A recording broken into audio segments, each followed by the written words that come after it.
Only for love episode 4 पूरा विस्तृत सारांश।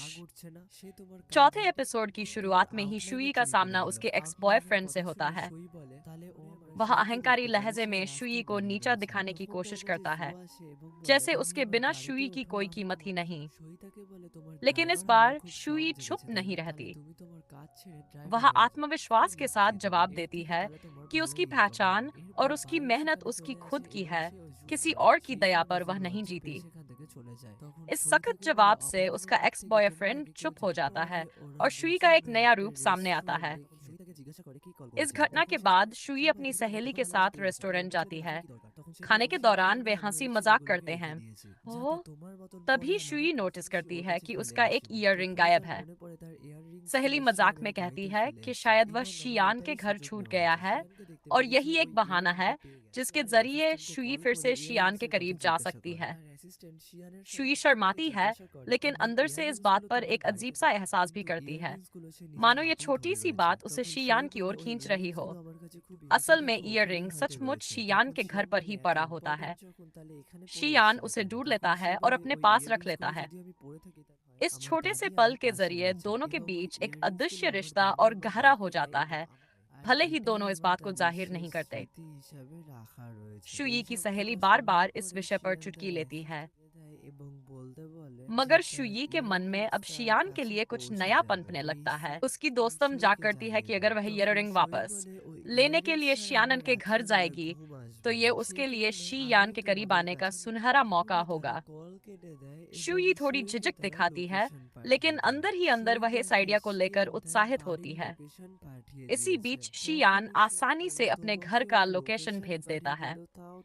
शुई और उसकी दोस्त इस बात को लेकर खूब मजाक करती है, मानो लोकेशन मिलना ही बड़ी उपलब्धि हो।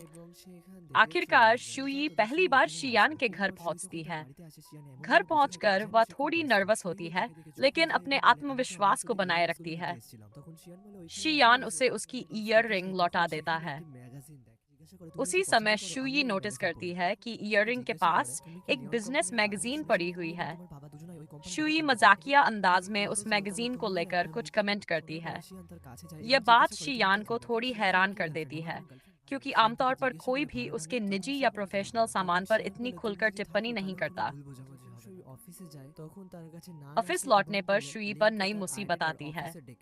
एक सहकर्मी बाथरूम में उसका सामना करती है और आरोप लगाती है कि शुई जानबूझकर मौके का फायदा उठाती है, खासकर इस बार शियान से मिलने के लिए। शुई गुस्से में जवाब देती है कि उसने जो भी पाया है अपनी काबिलियत और मेहनत से पाया है। दोनों के बीच झगड़ा इतना बढ़ जाता है कि ऑफिस में तरह तरह की अफवाहें फैलने लगती हैं और लोग शुई को लेकर फुसफुसाने लगते हैं। दूसरी तरफ शियान ये सब देखकर समझने लगता है कि शुई सिर्फ सिर्फ महत्वाकांक्षी नहीं है, बल्कि आत्मसम्मानी और टैलेंटेड भी है। ईयररिंग का किस्सा और ऑफिस की घटनाएं सब मिलाकर शुई अब उसकी नजरों में अलग दिखाई देने लगती है।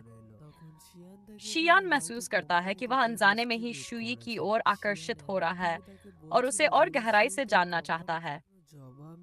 शुई का आत्मविश्वास, उसकी सच्चाई और मासूम मुस्कान धीरे धीरे शियान को अपनी ओर खींचने लगती है। एपिसोड के अंत में एक अहम दृश्य आता है, शियान और उसके भतीजे का। भतीजा जिम्मेदारियों से भागना चाहता है, पढ़ाई और काम को हल्के में लेता है। शियान अपनी सख्त लेकिन देखभाल करने वाली फितरत दिखाते हुए उसे जबरदस्ती ऑफिस ले जाता है। वह उसे समझाता है कि जिम्मेदारियों से भागा नहीं जा सकता। जीवन में अनुशासन और काम के प्रति ईमानदारी बेहद जरूरी है। इस पल से साफ होता है कि शियान सिर्फ एक सफल बिजनेसमैन ही नहीं, बल्कि परिवार के लिए जिम्मेदार अभिभावक भी है। पूरे एपिसोड में हम देखते हैं कि शुई धीरे धीरे अपनी पहचान मजबूत कर रही है, चाहे एक्स बॉयफ्रेंड को जवाब देकर हो या ऑफिस में अपना सम्मान बचाकर।